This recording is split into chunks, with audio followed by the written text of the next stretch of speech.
Hi, I'm Mike Turner, your friendly filmmaker, and today we're going to take a look at the Panasonic X1500, and we're going to compare it to the Sony A6400, and we're going to look at the shallow depth of field that you can achieve from each one of these cameras. Can you really achieve a shallow depth of field on a small half-inch sensor camera like the Panasonic X1500? We'll see. Stay right there. You're going to want to see this.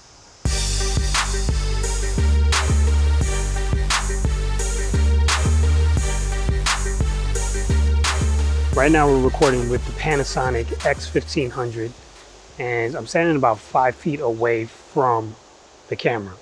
My background then is about 25 feet away because I measured the distance from the camera to that background, which is the bush, and it's approximately 30 feet. And you can see here the background definitely is a little blurry, so that looks pretty good. But then what happens when we walk back a little bit more? So now instead of being 5 feet away, now we're 15 feet away. So we're 15 feet away from the background, 15 feet away from the camera. And honestly, I can't see at this point if the background is blurry because I'm too far away from the monitor, but I guess I'll see the results when I get inside. But that's just to give you an idea of what it will look like. Now what happens when we go back a little further? Now, from the background, we're about, what is this now? I forgot. 10 feet. So this is 10 feet away from the background now. Is it still shallow? I don't know. And then, of course, we could go back even further. And here I am right on top of the background. Hard to see if I'm centered. I think I am. But here I am right on top of the background, and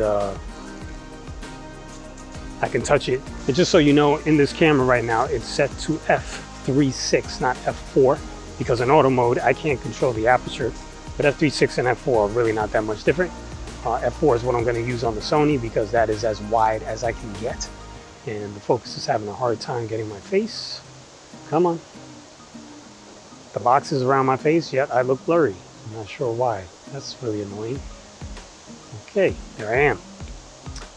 So the focusing on this camera is not the greatest. I have a whole nother video about that coming up very soon, and some tricks to get it to work as well as it can work. So subscribe for that.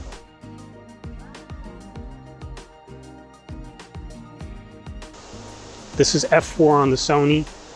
It is shooting in auto exposure right now. We're going to pause right here so you can see a side-by-side between the X1500 and A6400 from 5 feet away. As far as the ISO goes, it's auto ISO, not that it really matters. Both cameras were shooting at 30 frames per second. Sun's about to come back out and it's going to mess up the shot, so I'm going to start backing up now. It should be an autofocus. So that was 5 feet. Here we're back now at 15 feet like we were on the other camera. So there's the background behind me, 15 feet, and the camera is in front of me, 15 feet. And we're going to pause again so you can see another side-by-side from 15 feet away.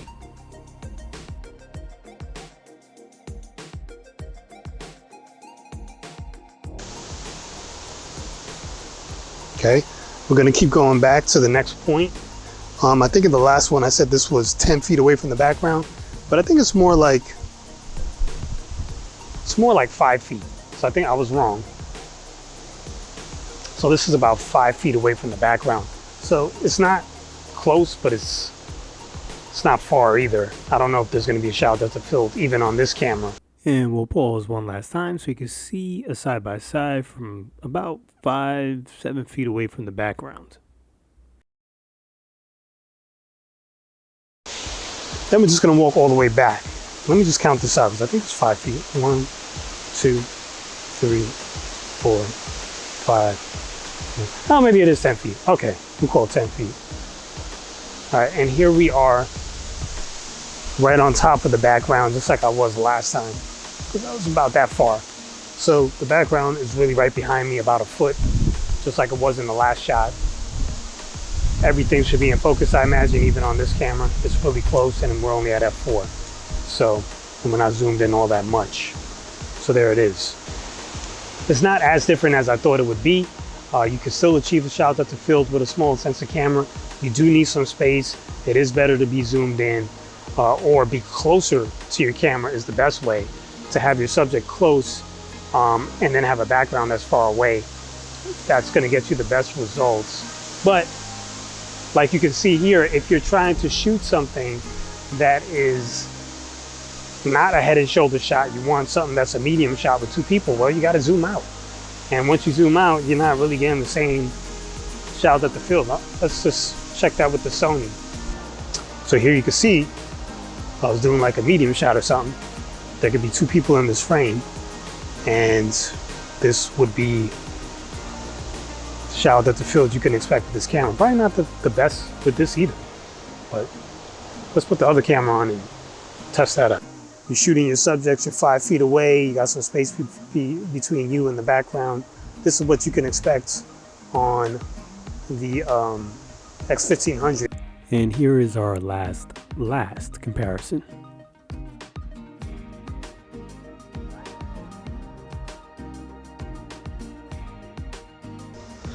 So yes, you can see that you can do a shallow depth of field, or you can achieve a shallow depth of field with a smaller sensor camera.